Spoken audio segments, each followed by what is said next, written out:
ହେ ଏଗୁଡ଼ା ଓଡ଼ିଶାରେ ବଦଳାମ ଏ ଭଳିଆ କୋଳାଙ୍ଗାର କୁଳଙ୍ଗାର ଏଗୁଡ଼ା କୁଳଙ୍ଗାର ଏଗୁଡ଼ାକ ଓଡ଼ିଶାର ବଦନାମ ଚିଟ୍ କରିଛି ଓଡ଼ିଶାକୁ ବଦନାମ କରିଛି ସେ ତାକୁ ଆରେଷ୍ଟ କରିବା ଦରକାର ଜେଲ ପଠାଇବା ଦରକାର ଆରେଷ୍ଟ ହେବ ନା ପଇସା ବ୍ୟବହାର କରିବା ବା ପଇସା ଆଦାୟ କରିବା ଦରକାର ଗୋଟେ ହୋଟେଲ ରହିଲେ 5 ଷ୍ଟାର ହୋଟେଲ 4 ଦିନ ରହିଲେ 2 ଲକ୍ଷ 2.5 ଲକ୍ଷ ଟଙ୍କା ଖାଇଲେ ପିଇଲେ ସବୁ କଲେ ସବୁ ମାରିକି ଏଠୁ ପଳାଇଥିଲି ହେ ଏଗୁଡ଼ା ଓଡ଼ିଶାରେ ବଦନାମ ଏ ଭଳିଆ କୋଳାଙ୍ଗାର କୁଳଙ୍ଗାର ଏଗୁଡ଼ା କୁଳଙ୍ଗାର ଏଗୁଡ଼ାକ ଓଡ଼ିଶାର ବଦନାମ ସେ ସୁନା ଗୋଳିକି ବୋଧେ ଖାଇଥିଲେ ସେ ଯାଉ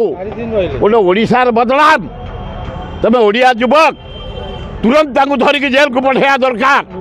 କାହିଁକି ସେ ଓଡ଼ିଶାକୁ ବଦନାମ କରିଛନ୍ତି ଲୁଚିକିରି ଖାଇକିରି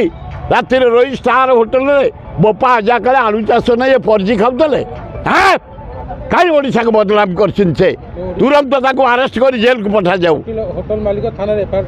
ଦେଇଛି ଭଲ କରିଛନ୍ତି ତାକୁ ତୁରନ୍ତ ଆରେଷ୍ଟ କରିବା ଦରକାର ଏଇଟା ସେ ଓଡ଼ିଶା ନାଁଟାକୁ କଳଙ୍କିତ କରିଦେଲା ସେ ଲୋକଟା ଅଭଦ୍ର ଲୋକଟେ ଚିଟରଟେ ଚିଟ୍ କରିଛି ଓଡ଼ିଶାକୁ ବଦନାମ କରିଛି ସେ ତାକୁ ଆରେଷ୍ଟ କରିବା ଦରକାର ଜେଲ ପଠାଇବା ଦରକାର ଆରେଷ୍ଟ ହେବ ନା ପଇସା ବ୍ୟବହାର କରିବା ବା ପଇସା ଆଦାୟ କରିବା ଦରକାର।